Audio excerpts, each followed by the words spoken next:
colleges to the pros, from the X Games to traditional Olympic sports.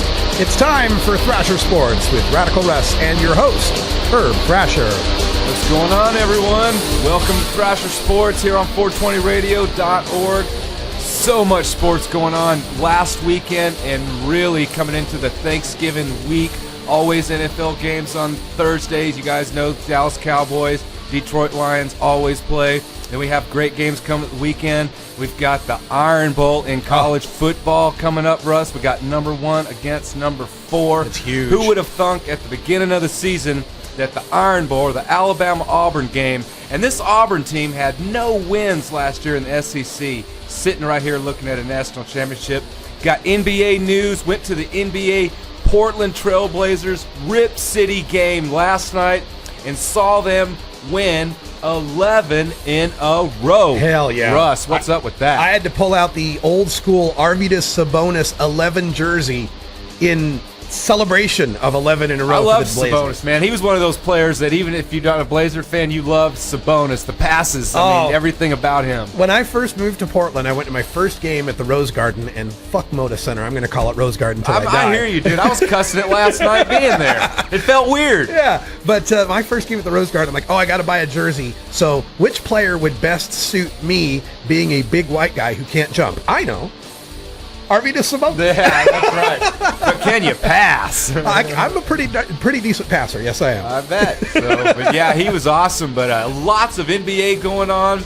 And needless to say, they're in first place and got actually one of the top league standings in the league. That's right. A lot of NFL going on too. But to start off the show, Russ. Yeah, just following up on that, the Portland Trail Blazers are currently third in the league with a record of 13-2. 2 teams better. San Antonio in the West is 13-1. Indiana in the East is 13-1. Wow. Miami's following up at 11-3. So, yeah, Portland's got a better record than the defending champs right at the moment. Well, I didn't know that Indiana was on top like that. Yeah, 13 wins. Yes, wow. So rebuilding teams going on out there.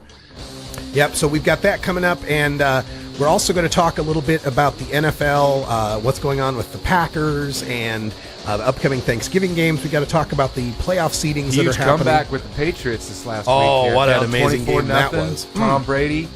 We've also got NCAA, FBS standings. The BCS is out. We've got projections for the bowl games. We'll tell you about the big games that are coming up as well. Also, we've got a look at our 420 Radio Fantasy Football League, where I'm continuing to stink. Yeah, it's not looking pretty not for good me either, man. But we got to pay some bills. We'll be right back after this. All the staff at Lush LED Lighting. Growing plants indoors can be a rewarding hobby, but electricity bills can go through the roof. Then you have to cool down all those big hot lights. It can drive a grower insane. With Lush LED Lighting, you can solve many of these issues and double your rewards. If you thought LEDs were meet the tech of today, Matt and his scientists have developed the perfect light for flowering plants with far less cost and heat. And the results? Let's just say I appear at a lot of events with the masters of indoor horticulture, and the harvests I saw from Lush LED Lighting were big, tight, sticky, and very effective. Check out LushLEDlighting.com right now and tell them Radical Russ sent you. Double your rewards and lower your expenses with Lush LED Lighting. I'm Radical Russ Belville, and I want to thank you for listening to 420 Radio. We couldn't survive without you and our sponsors, and I'd like you to check out one of our prime sponsors, the National Cannabis Coalition. I've been working with NCC since June of 2012, and I'm proud to be part of the team they have assembled. National Cannabis Coalition is building the partnerships with reformers, lawmakers, and industry we need to be successful. Visit the National Cannabis Coalition website at nationalcannabiscoalition.com or the easier-to-remember ncc420.com. That's where you'll get the exclusive first look at my radical rants, as well as informative articles from the nation's top cannabis pundits. Visit ncc420.com today, and if you have your phone handy, text Russ to 420-420 to support NCC and 420 Radio. It's a free text message that helps us help you end adult marijuana prohibition. Learn more at ncc420.com, and thanks for supporting independent marijuana legalization public radio.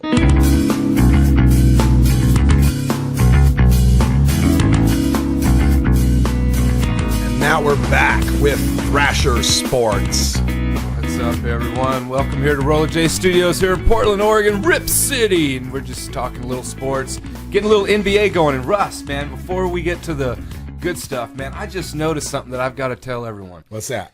The East and the West. So we've got 15 teams in the East and the West. Right. 3 teams out of the East are 500 or better. Yeah. Only 3. Only 3. Is that not amazing? And in the West, you have 11 teams. Yeah.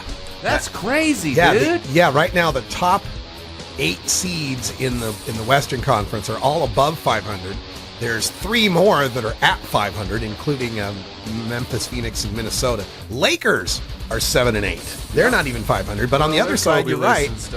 You're right. We've got the top 3 seeds are above 500, and the rest are not stinking it up. No doubt. That is crazy.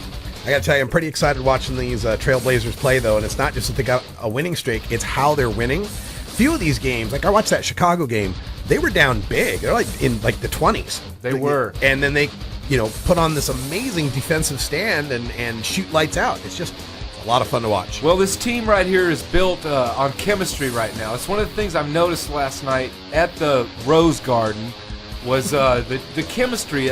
Even before the game, the way they were out there doing their shoot-arounds and playing around and shooting their free throws and just high-fiving with each other, man. You can just see the chemistry. They were ready to go, and I like this new signing, this Lopez. We talked about it a while ago.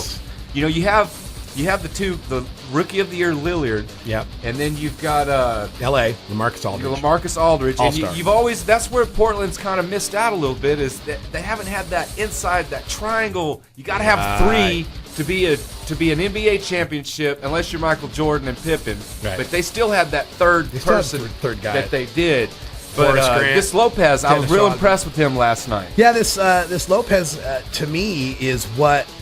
Well, I of course I think they would have wanted more out of Greg Oden, but the Blazers have been trying to get that middle guy. That's right. And now they got this Lopez who's doing fantastic. He's great. Well, one thing I noticed, he does a lot of dirty work. Yes. And that's huge in the NBA, and he gets up and down the floor. Yeah, it's been a lot of fun to watch. It's hard to run fast breaks when you've got to run through Lopez, who runs just as fast as a lot of these point guards. Yeah, and that's just been a joy to behold. And the only down thing about the season so far is calling it the Moda Center.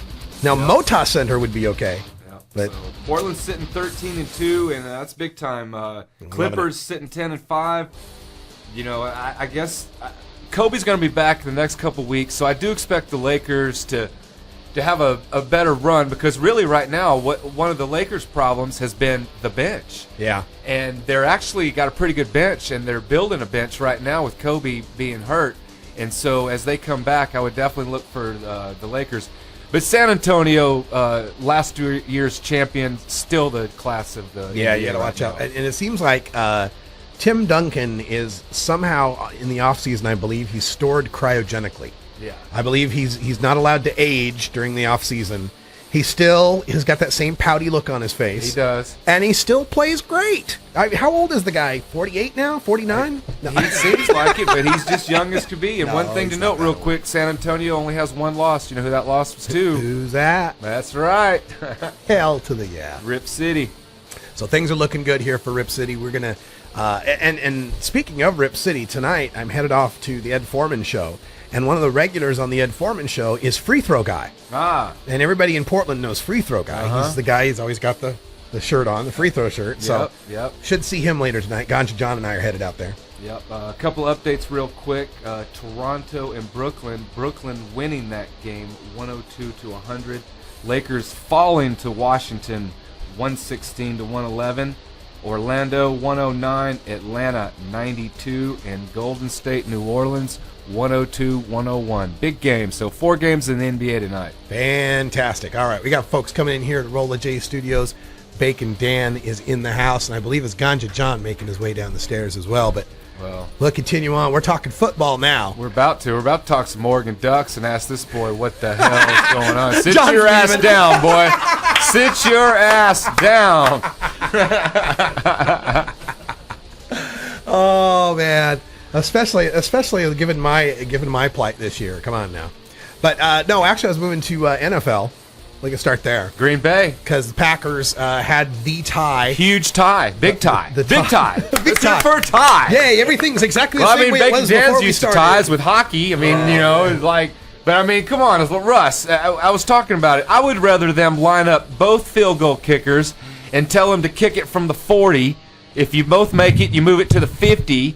And if whoever misses it, screw it, then the game is over. And then whoever makes it, man, I'd rather that than a damn tie. I know, I don't like that. And apparently there's some reports that some of the players didn't know the NFL rules during regular season don't allow for multiple overtimes. They thought they were going to go on to the next period. Bullshit, dude. At least look at... See, that's where I'm coming from, is at least look at soccer or hockey. You guys have some slap shots there. Yeah, well, it doesn't end in a tie in hockey anymore, though. 3 periods, though, and then you'll do some slap shots, right? Yeah, well, 3 periods, overtime, and then a shootout.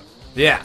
See? There's something. See? That'll end the damn game. At least somebody fucking wins. See, and I just know when we get to like playoff seeding time at the end of the year, the Packers will be out by a half game.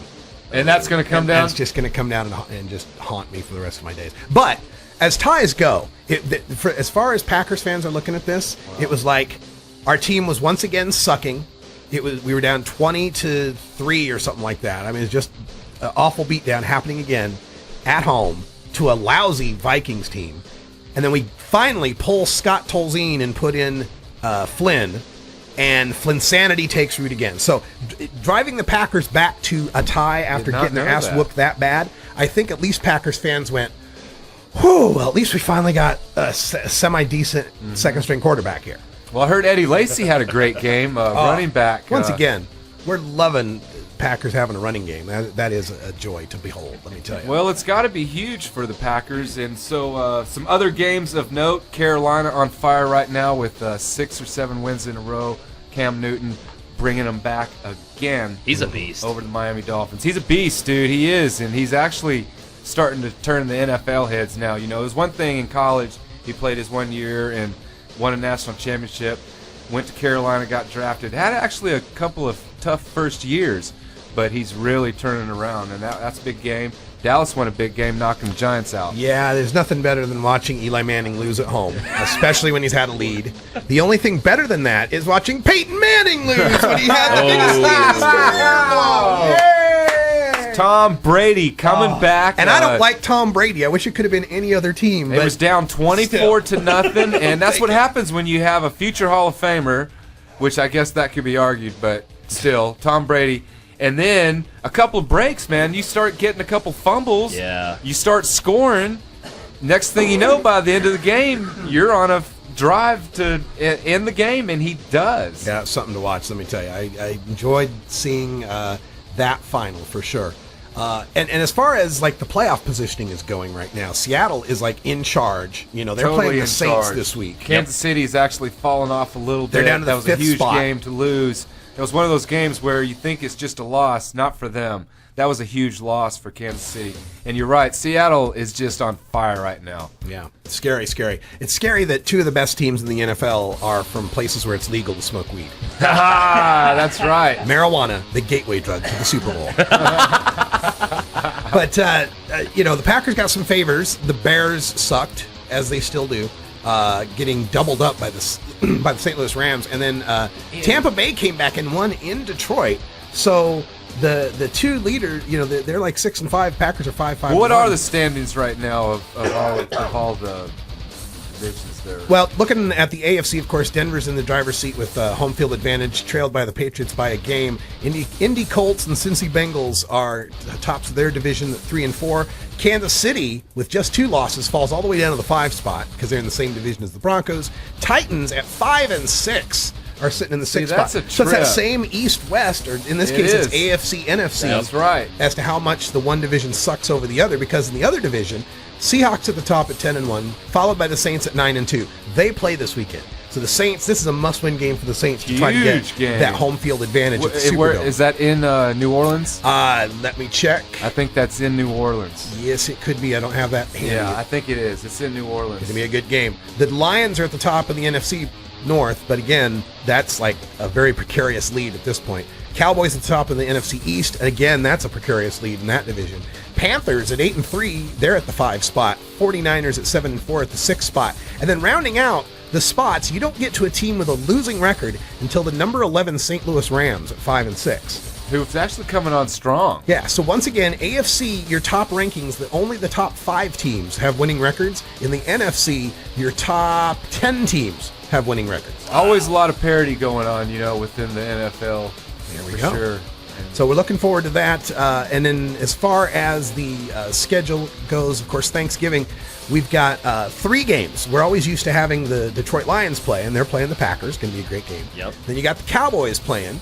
That's going to be your... Where's my schedule? There we go. So you got the Cowboys playing their game, and then there's a night game as that well. night game's going to be awesome. Yeah, we're going to have a good time with that. But let's see if I can find that schedule league calendar. Next week, there it is. The 13th week is what we're looking for. So, yes, Packers at Lions. And then that's the first game of the day on Thanksgiving. And then Raiders at Cowboys. And then the night game, Steelers at Ravens. So that should be interesting. Very good games. You mentioned the Saints game. That's in Seattle. Saints it's in Seattle. So we got the... That's going to be a tough Monday night place to play, let me tell you. Who does Buffalo have this week? Buffalo is at home versus the Falcons, and the Falcons suck. Yeah, but we suck pretty bad, too. Let's go to that Seahawks game. The Seahawks game on Monday night? Yeah, you want to go? December 2nd. I'm flying to Phoenix on Wednesday, but Monday? You want to go? I might be able to pull that off.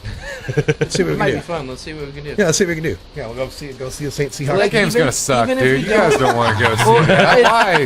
I mean... Even if we don't have tickets, man, we could just go up there and maybe find some in Yeah. a second.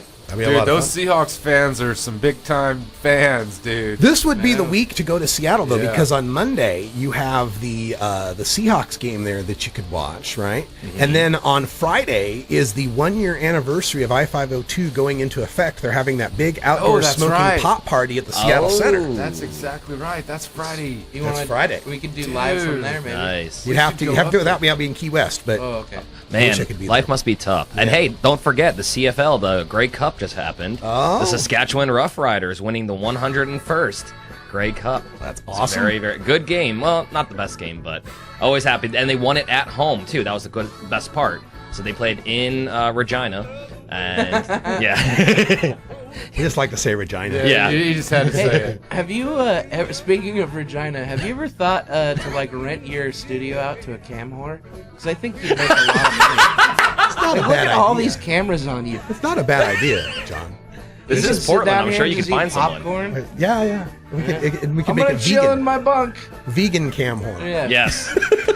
Hey, we got to take a break. When we come back, we'll talk alternate forms of football, the Canadian Football League, and NCAAs. We got bowl predictions and the BCS standings when we come back. Coming back. Stay with us, folks.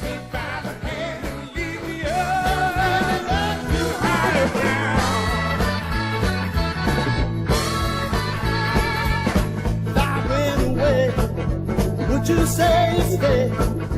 Keep our love.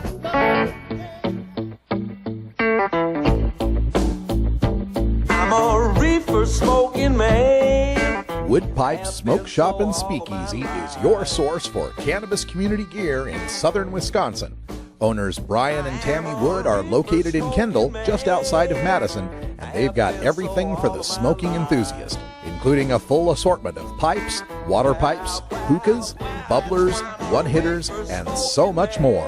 They're open noon to 8 p.m. Monday through Saturday and can help you with your detoxification therapies as well. Call 608-466-7473 or email woodpipes@yahoo.com for more information. That's 608-466-7473 or email woodpipes@yahoo.com. And as always, go pack go. Smoking man. Marijuana legalization is always on 420radio.org. Be sure to join us for our late night 10 p.m. Pacific lineup, beginning on Monday nights at 10 with Drug Truth Network, Dean Becker out of Houston, Texas. Tuesdays at 10 p.m., Cannabis Cure TV with our friend Greg DeHote from Sussex, England. On Wednesdays at 10 p.m., Green Stream Podcast from Olympia, Washington. And Thursdays at 10 p.m., Hemp Beach TV from the secret location undisclosed. That's our regular weekday lineup at 10 p.m. late nights Pacific time here on 420radio.org. Make sure to check out our weekend lineups as well, featuring the music shows Big Daddy Fink's Funky Roller Rink, Herb Thrasher Flower Hour, Red Eyes Reggae Flashback, and the new Viper Hour in 2-hour blocks, back to back, every weekend here on 420radio.org.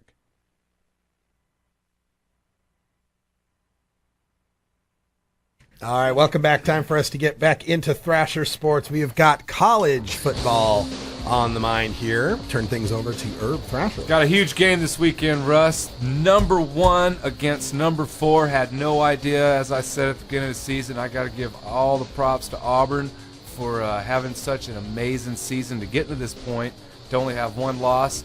Everyone picked them to only have maybe 6, 7 wins through the whole year. Yeah. And they're totally up there looking at a national championship right now, because if they beat Alabama this weekend in the Iron Bowl, they're sure in to go into Atlanta to play the SEC championship, which you have Missouri against Ole Miss Texas A&M Johnny Manziel this weekend. Mm-hmm. And if Missouri can pull that game off, you would have Auburn against Missouri or Alabama against Missouri. So big time stuff going on in the SEC. Iron Bowl, one of the top rivalries in college football, in football period, and really looking forward to it. A little bit nervous as an Alabama fan. Really wasn't expecting that. We're used to kind of whooping them up, but somehow, some way, they've been able to come together as a team. And Gus Malzahn, a first-year head coach there at Auburn, coming in and really doing a great job. Oh, yeah. It's going to be watched by a lot of people, this game. It has so many impacts on other other teams' matchups, of course. Missouri wanting to see how that turns out for them. They're coming in on the other side of the SEC division, looking to get in the championship game as well. South Carolina is what's going on the east side. Is South Carolina is playing Clemson, which is a meaningless game in the SEC. So they're sitting tight right now, waiting to watch the Missouri Texas A&M game. If Missouri loses, South Carolina and Steve Spurrier will go to Atlanta to face either Alabama or Auburn. So huge implications there going on with the South Carolina and Missouri game. Good luck to Missouri, though, dude. I think it would be a great story for them to come in and be a second-year team in the SEC. No one expect Missouri to make it, and they go all the way to Atlanta to the SEC, and plus one of our very good friends, Anthony Johnson of New Approach Oregon. Yeah, he's going to like that. And, of course, for South Carolina, their road is pretty bumpy because they're facing number 6 Clemson at home. They're playing in South Carolina, 6 Clemson and number 10 South Carolina, trying to hope for something to happen to Missouri so that they can make their way in. Yeah, but that's part of my point is it's really a meaningless game for South Carolina because it's not an SEC game. So if they lose, it still doesn't matter because they already have their win total in the SEC, and if they lose and Missouri loses, South Carolina still goes. That puts them going to the SEC championship game, and if they win the SEC championship game, guess what? They're going to a BCS top-notch bowl game with the 2 losses. So really the Clemson, it's a state rivalry. Yeah. But, besides that, it's, in the SEC standings, it's really meaningless. This is the week of state rivalry games, and there's one going on in Florida and Florida State. But the story of this weekend, as far as upsets go, was, my goodness, Florida, for the first time, losing to an FCS school, a 1AA school. One thing you can't do is lose a game like that, Russ. We talk about these games all the time. The national media is always laughing about maybe an Alabama playing a Chattanooga or a Florida playing a Georgia Southern. And you can't lose these games. That's one of the rules of these games. They're fine. They're great for the fans, but you can't lose it. And Florida totally lost this game. One of the intriguing things about this game is Georgia Southern didn't throw one pass the whole game. Wow. They have a triple option offense formula that they've worked, such as Chip Kelly worked for Oregon in this fast blazing offense. Well, they have this triple option, and they look at it like, we're running the ball. You could either stop us or you can't, but I'm looking you at the eyes right now, and I'm telling you, we're going to run the ball. And run they did. And what's funny about it is Will Muschamp, who is head coach of Florida, is one of the known top defensive gurus in the freaking nation. And so Florida, huge loss. They've lost actually almost every game they've played this year. And after losing that, I just don't see any way. Florida State coming in, number 2. Huge game, looking at a national championship run here. It's been, the numbers are actually in. And now, shout out to my friend with the Ohio State Buckeyes shout out right now. If they don't, Florida State now has the worst, easiest schedule in the nation. Yes. And speaking of Florida State, I did bring in some gummy-like candies because I lost the bet. Well, I wouldn't say you lost, I was half right. I'd said, okay, so the game was Florida State versus Idaho. And I was like, geez, I wonder what the spread is on this debacle, right? Because Idaho sucks and Florida State's the number 2 team. And I looked it up, and it was a 57-point spread. Wow. 57 points. So I said, all right, if Idaho can get 2 touchdowns, that's a leap. But if Idaho can get 2 touchdowns, they could beat the spread because the score would have to be 72-14 in order for them to lose. And I think that can happen. What was the goddamn score? 80-14. So it was right there. But see, I was thinking Florida State's going to score at least 2 touchdowns by their defense. So that would axe that out. And that's why I thought, Florida State will definitely cover. So I lost the bet, so I had to bring in the gummies. So nice. There we go. There's the gummies. There you go, and enjoying them. So we have a score already in for Tuesday night. Of course, undefeated Northern Illinois, sitting at number 14, beats Western Michigan 33-14 on the road. And interestingly, though, as I look at the bowl predictions, it's got UCF and it's got who's the other BCS? But Fresno State taking some of these they're right there and leapfrogging past Northern Illinois. Well, they're having great seasons, totally undefeated, winning all their games, and a couple of these teams have been doing this for a few years now. And I would say this run maybe started with Boise State. Yeah, Boise State's it's put this prototype. Put this in the national media's mind, and it's moving up. But before we get to all these bowls and smoking bowls, we need to talk about the Pac-12. All right, and we need to talk about a certain team here in Oregon. Yes, who you'd think they would won last week, but Ganja Jon, did not win. You've been watching Oregon a long time. Mm-hmm. And so, like, mercifully didn't watch that one or the other one. That's what it is. Ganja Jon. Maybe we're on to something here, dude. What in the hell? So why is that? Did you give up on this team, or are you just doing too many dabs? No. Actually, one of them I did sleep through. Yeah. All right. Well, when you woke up and you saw that Oregon had lost, okay, when you wake up and see they lost to Stanford, you're thinking, it's a good game. They lose to Arizona. Well, the first thing I said when they lost to Stanford was fucking figures. So there you go. I had a feeling that Stanford you're kind of onto that one. This game, Stanford is the only team that's ever hurt my feelings. Yeah. Yeah. Well, I get that. I feel that way about Nevada. Went to a game at Autzen. No, I didn't go to that game. I saw a game at Autzen. It was one of those games where they were they had the longest streak in the nation for home wins, and it was something like 70-something home wins, multiple seasons. Mm-hmm. And, Stanford just tore that shit apart. I just remember that. So you moved on, I though. remember my heart breaking for the first time watching sports, and I thought I cared too much. It broke my heart. So, it happens again, I cared too much this year. Thought they were going all the way. But I honestly don't think that they could have beaten Alabama. It wouldn't have mattered anyways. What about? They couldn't have beat Auburn either. What about these? People are saying there was a chatter of after losing the Stanford game and they were out of the national championship race that the Ducks players are going, oh, we don't want to do the Rose Bowl again. We already did that, and now they are kind of out of the Rose Bowl contention. Maybe. I don't know.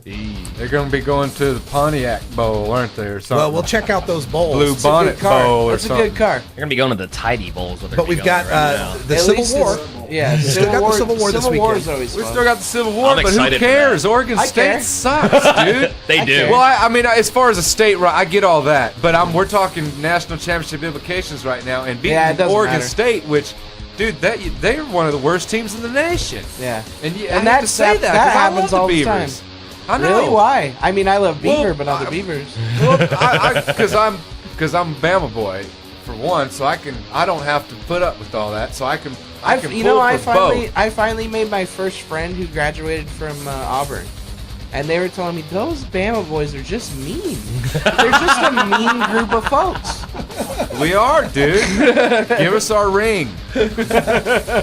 We got You've some already got, what, 4 or 5 of them? We do. another great game coming up. Texas A&M number 21 Johnny Manziel going into Mizzou at number 5. Really hoping Missouri can pull this game out, man. I've been pulling for them all year. I love this Missouri team. I really do believe they're the real deal, and I really do believe they're one of the few teams in the nation that could beat Alabama. And I hate talking like that because I'm such an Alabama boy, but Alabama's gonna I really do lose. believe that. No, Missouri, dude, they have 3 NFL wide receivers. They've got a quarterback, Mock, who he's going to be an NFL quarterback. His one deal is he's young. He's a sophomore and hadn't really played much, but he's playing outstanding. But the thing about Missouri is they got a defense. And a lot of teams, they don't have the whole thing, and Missouri does. So I think they can pull it together and do that. They're what Oregon used to be. Well, Well-rounded. Oregon wasn't well-rounded, though. We learned that in the They Stanford used game. to be. They used to be. Well, they can't run. You know what I mean? There's no running to Oregon. Hey, that's I'm what. talking about the past. I'm not talking about the present. Some other games coming up. Number 22 versus number 23 UCLA at USC. And then Arizona at number 12 Arizona State. The other state rivalries. And sadly, Boise State doesn't have a state rivalry anymore. We used to play Idaho. That used to be the thing. But we're playing New Mexico State is coming to Boise State, where we are hoping for Utah State to lose because our kicker can't hit a game-winning field goal. Sure can't. Man, it's It's the always curse been of like Boise that State, for man. Boise State. Yeah, I 3 think. years going now. Need to go to Australia and get them. Get us one of them Yeah. Australian rules kickers. One of those kids that can kick a goat head, like 300 yards. Well, before we move on real quick, the Big Ten Yes. kind of starting to actually look a little interesting there, Russ. What we got going For the on. first time in 100 years. Well, no, for the first time this year, though, is because Ohio State has always kind of been top shelf the last years for sure. That the league has definitely dwindled down, and it almost seems like Ohio State has it. They're the one team, even with the probation, a little bit of trouble they got into, they've still kind of maintained a certain level. But it's starting to look like Michigan State coming out of the East is going to be able to play them and have a game.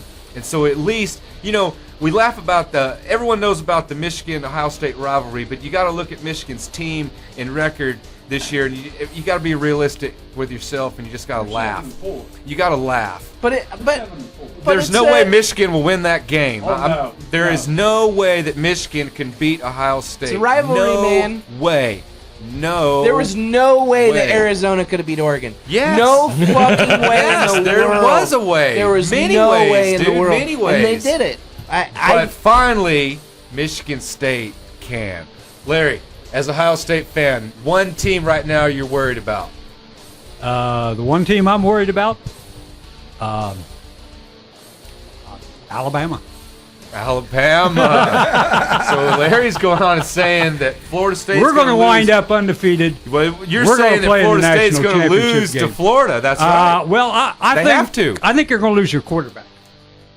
Oh, I think you're through going the to lose your legal quarterback. issues. It's going to be legal issues. Exactly. Ah. I think you're going to lose your quarterback, and when that happens, then they're going to have to forfeit the rest of their games this year. Because Boy, how bad would that suck, though, if that did happen and they lost him like in the middle of December when the game's already set? Say Right. Florida State, Alabama, and then in the middle of December they lose that. Can you imagine what kind of national championship game that would be? but they've hit it for 11 months. They did. No, I They don't hit it know for enough about 11 that months. story to, I know that story is a big one. I don't know enough about Sexual that story. assault charges on the quarterback. Jameis And Winston. Ohio State What they did with their running back, I saw the video. All he did was stick his hand up in the air to block a punch from a girl. They suspended him for 3 games. Wow. Carlos Hyde, the running back that just went over 1,000 yards rushing, although he missed the first 3 games of the year. And for Florida State to have hid this for 11 months, this is almost as bad as the Penn State scandal. Yeah, I wish I knew more about that story. Just don't know, Russ. Well, just to wind things up here. DNA was found in her panties. Yeah, I've read that. As far as the BCS standings go, I did want to point out that there are 6 teams from the SEC in the top 25, 5 teams from the Pac-12, and 3 other conferences with 3 teams each, which would include the Big 12, the ACC, and who else did we say? Big 10. Yeah, the Pac-12 as a whole has really gotten better, and really a lot of teams got a lot more parity going on in the Pac-12. I think you do, dude. You're right. Yeah, you're right. I mean, I'm shaking my head because I'm sad. Well, let's look at our bowl predictions. These are coming from SB Nation, and the bowl predictions coming in so far: National Championship with Alabama, Florida State; Orange Bowl with Clemson and Wisconsin; Sugar Bowl with Auburn and Fresno State, so predicting Fresno State's BCS buster there; Rose Bowl with Ohio State and Stanford; and Fiesta Bowl with Oklahoma State and UCF, University of Central Florida. Wow. Other notable possible bowls? Oh, go ahead. I would do a good friendly $100 bet with Larry over here about that Stanford game. I would take Stanford for the first time in my life. In the Cotton Bowl, we got a projection of Baylor and Texas A&M. Didn't they just play? Who, Baylor and Texas A&M? Yeah. No. Who'd they play? I can't remember. Anyway, but Baylor and Texas A&M. Baylor and Oklahoma State. That was who they played. Thank you. Capital One Bowl, possible Michigan State and Missouri. Interesting. Looking through, Oregon may land in the Alamo Bowl against Oklahoma. It's a good one. Yeah. That is a good bowl. And I'm kind of surprised, Northern Illinois. It's no Insight.com bowl. No, that's a good bowl right It's there. no famous potato bowl. Yeah. But Northern Illinois, who's undefeated, just can't get no love. They're headed to possibly the Little Caesars Bowl against Washington State. That's a good bowl. Against That's a good bowl.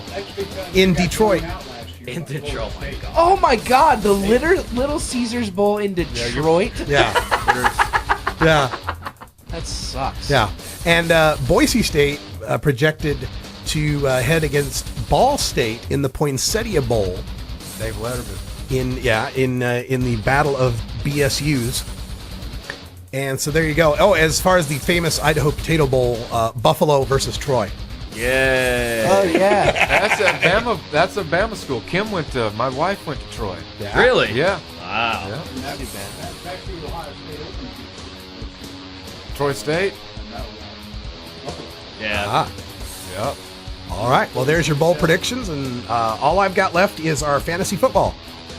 Do we have to talk about We that? can just say that my team is the second worst sucking, and yours is the 5th worst sucking team. I was telling Russ, there was nothing I could do. My team went against Phillip Rivers this week in San Diego, and the Kansas City Chiefs ended up having an unbelievable game.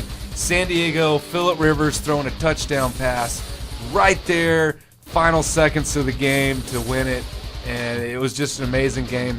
Rivers ended up having 4 touchdowns and 500 passing yards. And What can you do? Nothing you can do with that. And my man Nick Foles was sitting on the bench because they had a bye.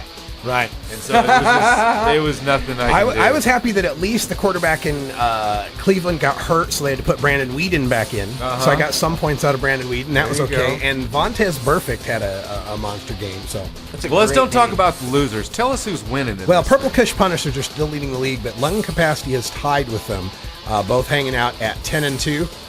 Purple Kush Punishers features Peyton Manning at quarterback, so he's getting a ton of points there, and Wes Welker at wide receiver. Oh man, that's almost unfair. Yeah, and Yeah, the was other good team draft. we've got here that's in the lead is Lung Capacity at 10-2, who features Tony Romo as the starting quarterback. He Surprisingly, always puts up good numbers. He just happens to throw that one interception to make him lose that the makes him game. lose the game exactly. But he has good number. He's a good quarterback. And the Seattle Seahawks defense. So he's doing good with that choice right there.